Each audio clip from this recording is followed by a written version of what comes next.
Let's go through the structures that make up the nasal airway and consider the function of each. The nose is really quite an amazing structure. It is our primary airway first and foremost. An opening for air to enter our bodies may seem simple, but there are several critical issues that must be managed.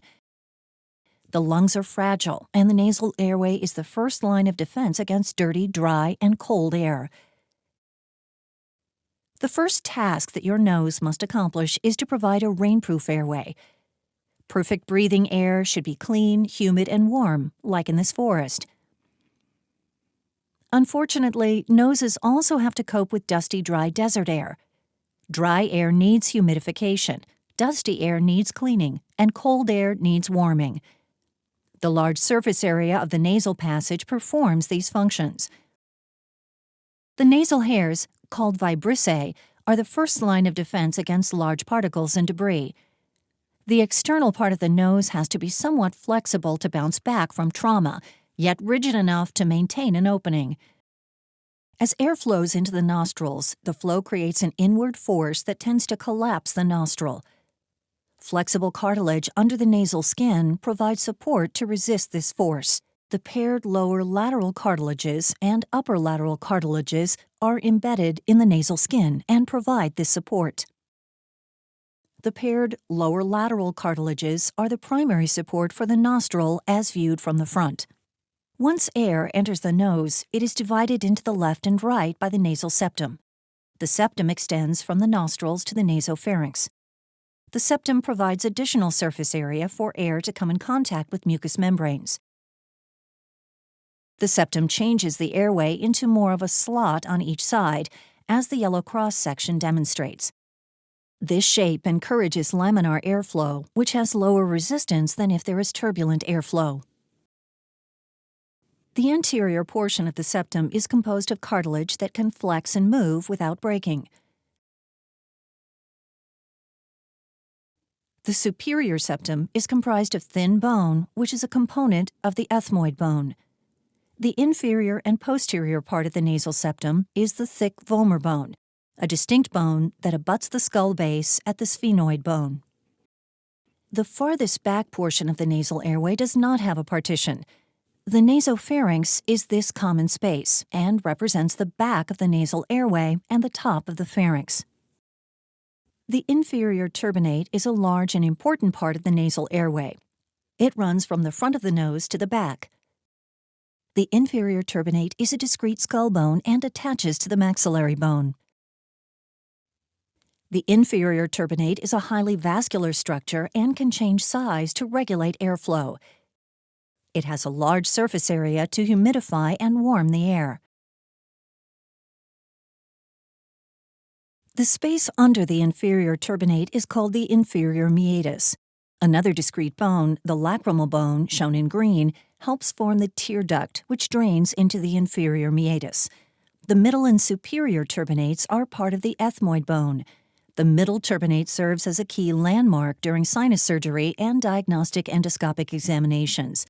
The middle turbinate acts as an awning for the sinus drainage from the frontal sinus, the anterior ethmoid sinuses, and the maxillary sinus.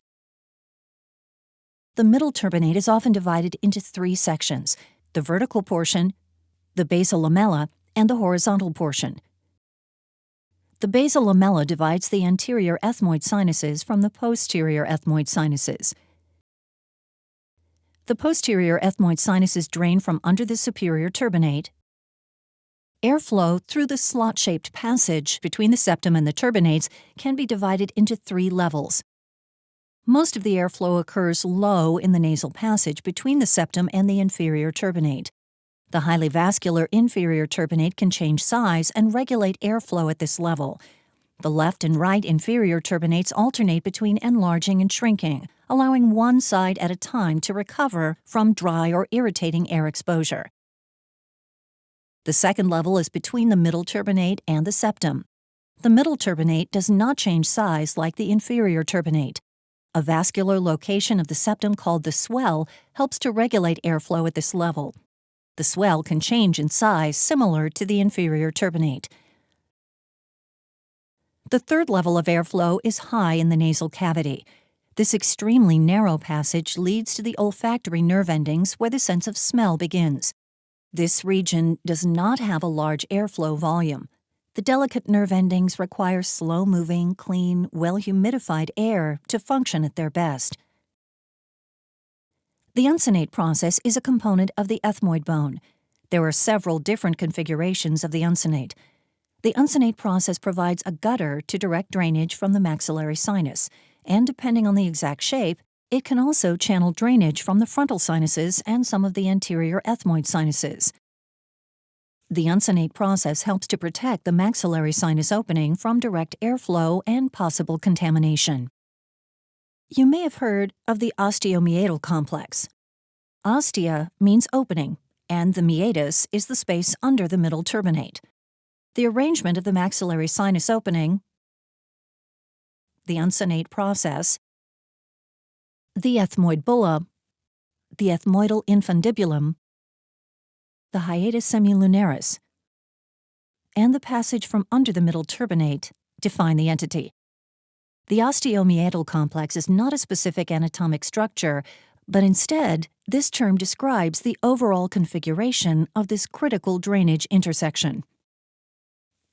The infundibulum is a key space related to the osteomeatal complex.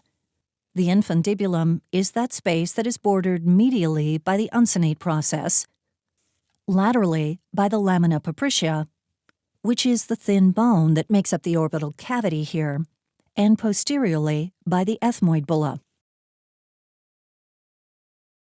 Its shape has been compared to the shape of a wedge of citrus fruit. Another named space is the hiatus semilunaris. This term describes a space for drainage that is between the free margin of the uncinate process and the anterior face of the ethmoid bulla. The hiatus semilunaris is the two-dimensional passage between these structures. The nasal cavity and sinuses are lined with mucous membranes. They are called mucous membranes because they secrete mucus. It is thought that the nose makes about a quart of mucus each day. The constant flow acts as a self-cleaning mechanism. Dust particles, pollen, and bacteria that lodge on the viscous mucus are swept posteriorly by the flow and swallowed throughout the day. When all systems and drainage routes are working correctly, bacteria are moved along before they can replicate or cause infection. Irritating pollens are moved along to reducing their effect on the membranes, and dust and dirt are prevented from accumulating.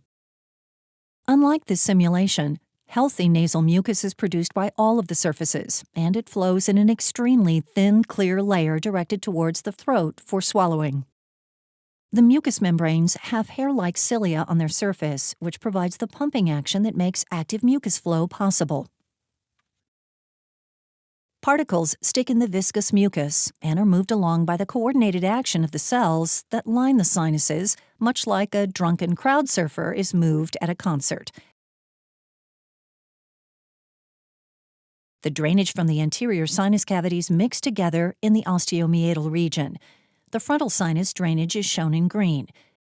It mixes with the maxillary sinus drainage as it passes over the uncinate process. The anterior ethmoid sinus drainage is shown in blue. The combination of these three drainage sources is shown in red. The posterior ethmoid sinus drainage is shown in purple, and the sphenoid sinus drainage is shown in yellow.